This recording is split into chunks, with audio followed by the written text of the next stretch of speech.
Halo, selamat pagi adik-adik. Puji Tuhan, kita pada pagi hari ini kita dapat bertemu lagi di sekolah minggu online GKT Eklesia Surabaya. Mari saat ini lo saja setiap kita memuji Tuhan bersama. Kita mau katakan selamat pagi Tuhan.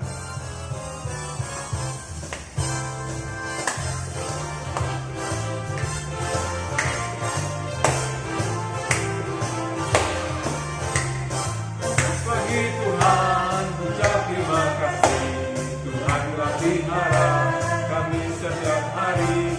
Matahari bersinar, burung bernyanyi, bertambah-tambah indahnya. Selamat pagi Tuhan, ucap terima kasih.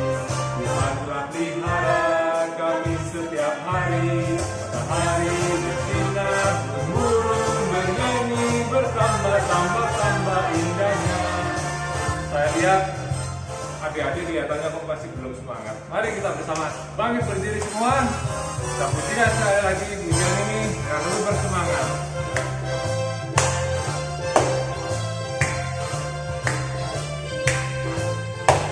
Selamat pagi Tuhan, ucap terima kasih.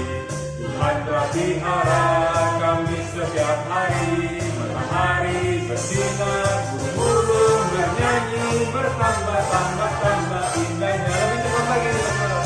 Selamat pagi Tuhan, ucap terima kasih. Tuhan telah pelihara kami setiap hari. Matahari bersinar, burung bernyanyi, bertambah-tambah indahnya. Oke, mari kita bersama dalam doa. Tuhan Yesus, terima kasih pada pagi hari ini kami dapat kembali beribadah bersama di sekolah minggu Tuhan. Kiranya Tuhan sendiri tolong kami, sertai kami dalam kami memuji Tuhan, serta nanti juga kami akan mendengarkan kebenaran firman Tuhan. Kiranya Tuhan berkati dan sertai kami. Terima kasih Tuhan, hanya dalam nama Tuhan kami Yesus kami berdoa. Amin. Oke, apakah ada sukacita? Pastinya ada sukacita. Mari kita bersama-sama, kita mau memuji Tuhan kembali. Mari kita bersukacita.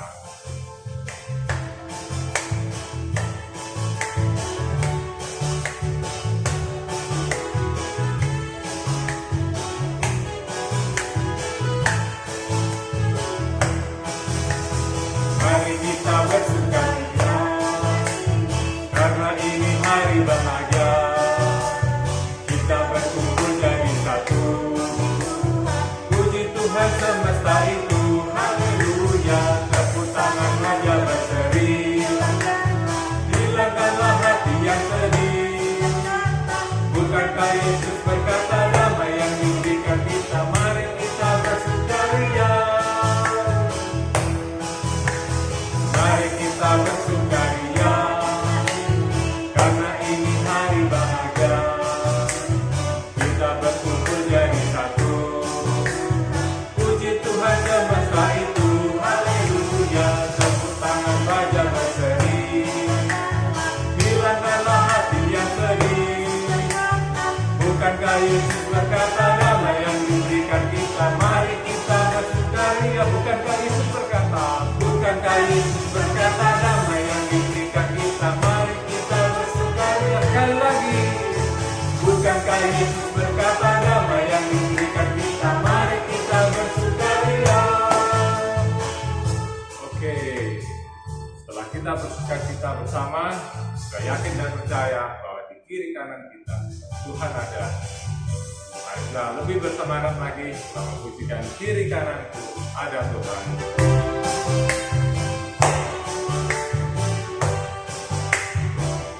Selalu memandang Tuhan, selalu memuji Dia. Ku percaya kepada Tuhan, ku berpasrah kepadanya. Siang malam ku ingat Tuhan, karena Tuhan pelindungku. Karena Dia Tuhan ketat menghadapi semua musuh.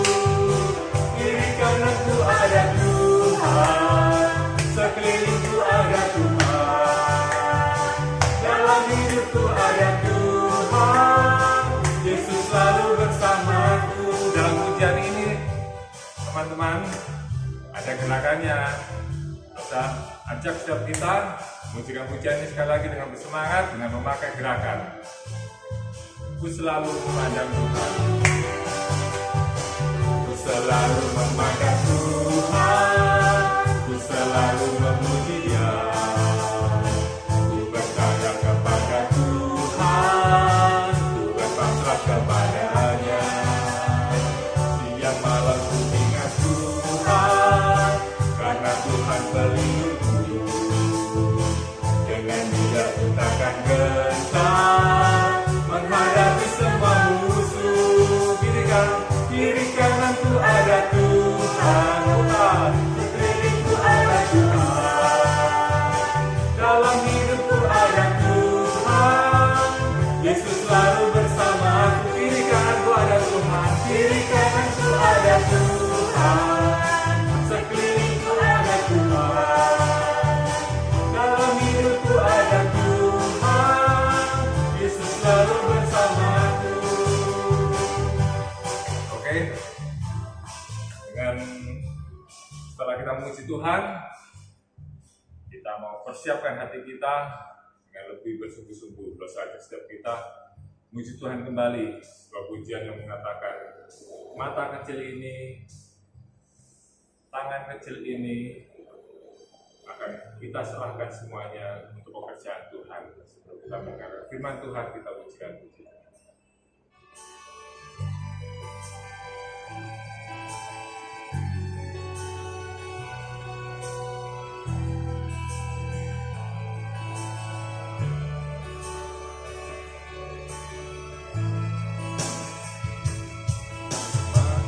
Kecil ini, mulut kecil ini akan melakukan perkara yang besar. Tangan kecil ini, kaki kecil ini akan melakukan perkara yang besar, yang tak pernah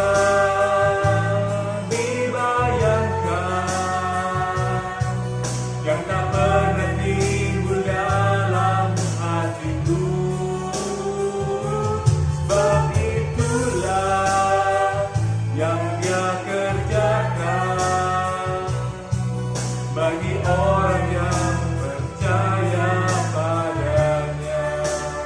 Dengan lebih bersungguh-sungguh kita katakan, mata kecil ini, mulut kecil ini, kecil ini, mulut kecil ini akan melakukan perkara yang besar. Tangan kecil ini, kaki kecil ini akan melakukan perkara yang besar, yang tak pernah dibayangkan, yang tak pernah timbul dalam hatiku. Sebab itulah yang Dia kerjakan bagi orang yang percaya padanya, yang tak pernah dibayangkan, yang tak pernah timbul dalam hatiku. Sebab itulah yang Dia kerjakan bagi orang yang percaya padanya. Firman Tuhan akan disampaikan oleh Dr. Rifka. Halo, selamat pagi, selamat hari Minggu adik-adik. Senang sekali Dr. Rifka bisa bertemu kembali dengan adik-adik sekalipun hanya melalui ibadah online ini. Adik-adik, tiba saatnya kita akan merenungkan firman Tuhan. Yuk, semua tutup mata, lipat tangan. Kita akan berdoa meminta tuntunan Tuhan agar kita bisa memahami firman-Nya. Mari kita berdoa. Adik-adik, bisa mengikuti doa Loser Rifka. Tuhan Yesus yang baik, terima kasih Tuhan memberi hari yang baru untuk kami nikmati. Kami boleh memuji Tuhan, kami boleh bersuka cita, dan kami rindu Tuhan mendengar firman-Mu saat ini. Urapi kami Tuhan, urapi Lause yang akan bercerita, sehingga kami mengerti maksud dari firman Tuhan, menyimpan firman Tuhan dalam hati, dan melakukan firman-Mu. Terima kasih Tuhan, kami menyerahkan waktu ini ke dalam tangan Tuhan. Dalam nama Tuhan Yesus, kami sudah berdoa. Amin. Nah, adik-adik, cerita pada minggu ini diambil di dalam Alkitab kita, yaitu di dalam Kisah Para Rasul 23. Kisah Para Rasul 23, di sana cukup panjang adik-adik, tapi Lause akan bantu kita untuk menceritakan kisah ini. Di sana diceritakan tentang Bapak Paulus menghadap ke Mahkamah Agama. Siapa sih adik-adik Bapak Paulus itu? Nah, Bapak Paulus ini adalah orang yang cinta kepada Tuhan. Karena dia cinta kepada Tuhan, maka pekerjaannya adalah mengabarkan Injil adik-adik. Dia pergi ke kota Yerusalem untuk membagikan Injil kepada orang-orang yang belum percaya kepada Yesus, sehingga banyak mereka yang percaya kepada Tuhan Yesus. Nah, suatu ketika adik-adik, ketika Bapak Paulus ini mengabarkan Injil kepada banyak orang, ternyata ada beberapa orang Yahudi yang tidak menyukai Pak Paulus, adik-adik. Mereka berpikir bahwa Pak Paulus itu orang yang tidak menghormati hukum Taurat.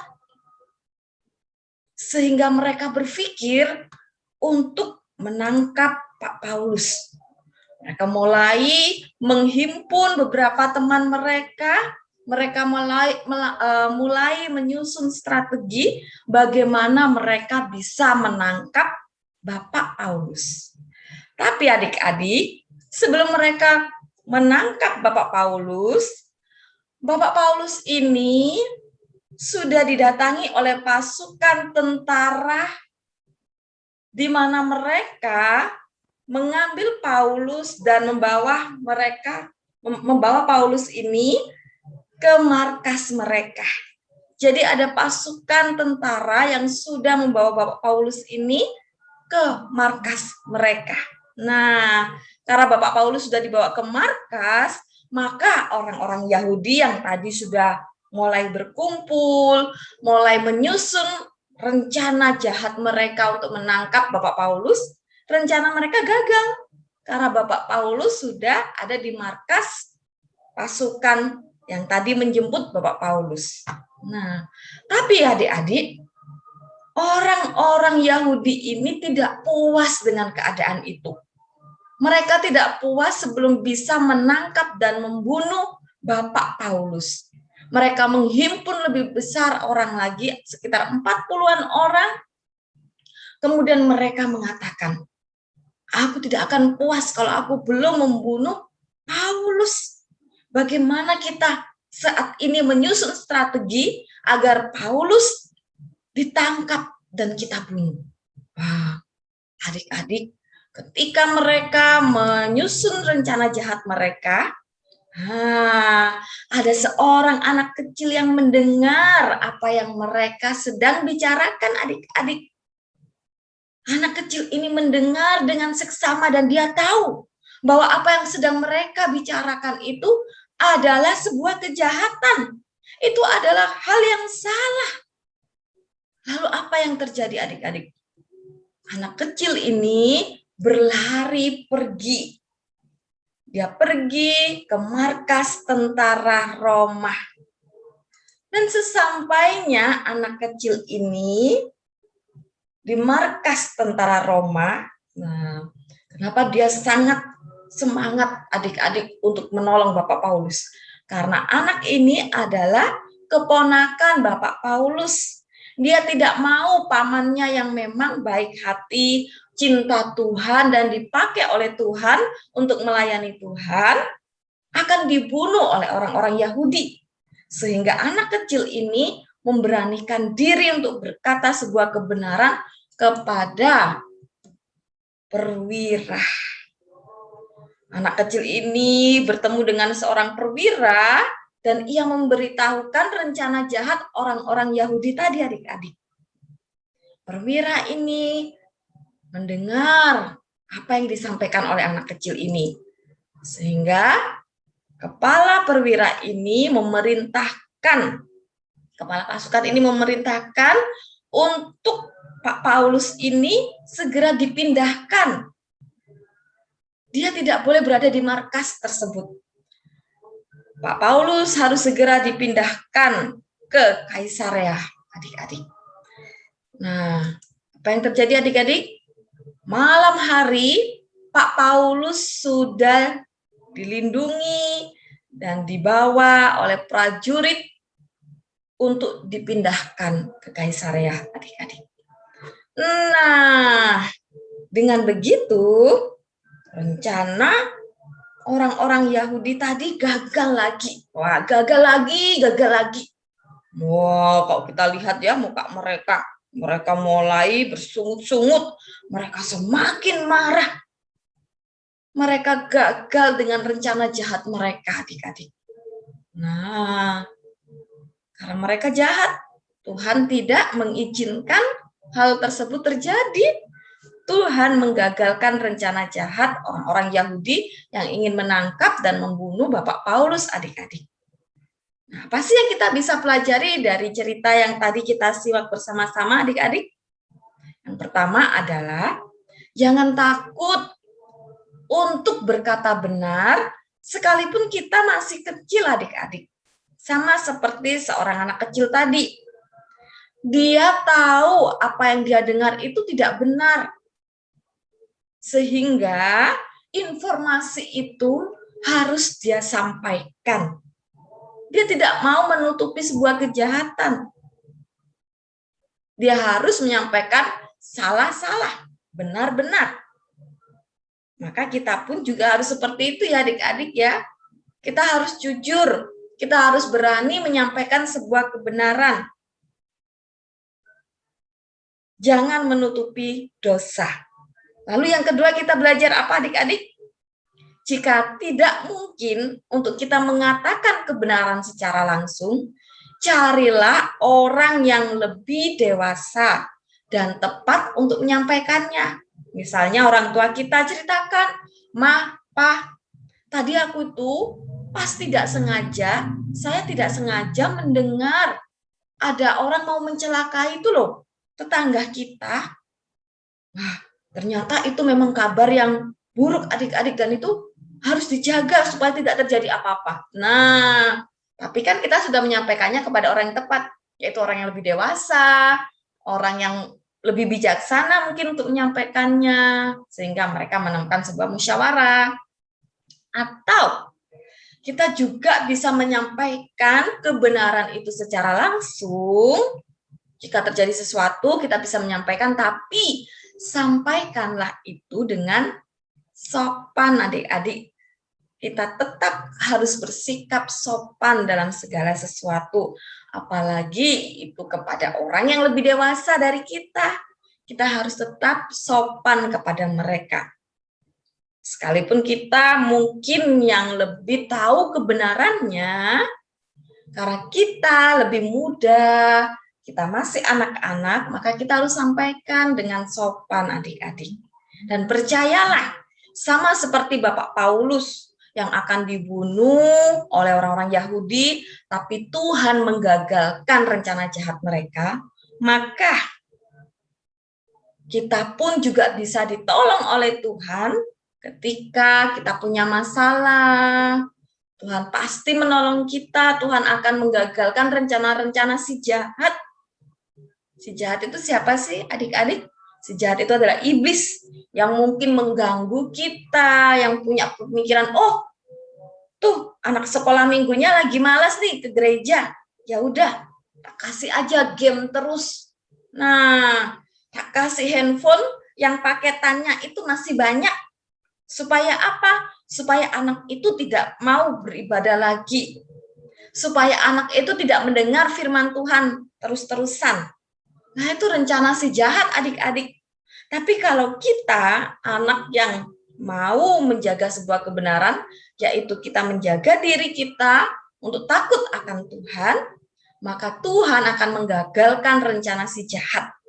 Ingat adik-adik, jangan senang ketika kita bermalas-malasan, kemudian kita lupa berdoa, kita lupa baca firman Tuhan, kita lupa beribadah sekolah minggu, kita anggap itu santai. Tidak adik-adik.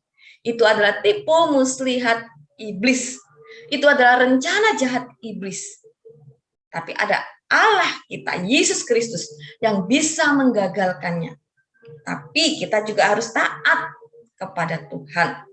Dan jika memungkinkan kita mempunyai sebuah persoalan, katakanlah itu dengan sebuah kebenaran. Kita harus menjadi anak-anak Tuhan yang jujur, berani menyampaikan sebuah kebenaran, tetapi dengan sikap yang sopan. Yuk kita baca firman Tuhan yang boleh menjadi ayat hafalan kita, atau setidaknya kita ingat-ingat firman Tuhan ini dari sekarang sampai kita tumbuh dewasa nanti. Ingat 1 Timotius 4 ayat 12 mengatakan demikian. Jangan seorang pun menganggap engkau rendah karena engkau muda. Jadilah teladan bagi orang-orang percaya dalam perkataanmu, dalam tingkah lakumu, dalam kasihmu, dalam kesetiaanmu, dan dalam kesucianmu. Wah, kita diajarkan adik-adik dalam 1 Timotius 4 ayat 12 untuk menjadi seorang muda yang bisa menjadi teladan bagi orang-orang percaya, yaitu dalam perkataan, tingkah laku, kasih, kesetiaan, dan kesucianmu. Nah, Tuhan memberkati kita semua adik-adik. Kiranya firman Tuhan pada saat ini sungguh-sungguh tersimpan dalam pikiran dan hati kita. Dan pastinya firman yang tersimpan itu akan berbuah ketika kita terus menghidupinya. Mari kita berdoa untuk firman Tuhan ini adik-adik. Tuhan Yesus yang baik, terima kasih untuk firman-Mu yang senantiasa mengingatkan. Kami menyadari kami masih kecil Tuhan, kadang kami tidak percaya diri, kadang kami penakut, kami tidak berani mengungkapkan sebuah kebenaran. Tapi hari ini kami belajar dari anak kecil yang menjadi keponakan Bapak Paulus. Dia tahu apa yang harus dilakukan. Dia tahu mana yang jahat dan mana yang benar. Dan karena keberaniannya, Bapak Paulus terselamatkan dari ancaman bahaya orang-orang yang ingin mencelakainya. Tuhan, mungkin kami mempunyai masalah yang berbeda dengan anak kecil ini, tetapi kami mau terus berkata benar, terus menjaga kemurnian hati kami, perkataan, tingkah laku, kesucian dan kesetiaan kami, Tuhan. Sekalipun kami masih kecil, berkati kami ya Tuhan, supaya kami dimampukan untuk melakukan firman Tuhan. Terima kasih Tuhan, di dalam nama Tuhan Yesus kami sudah berdoa. Amin.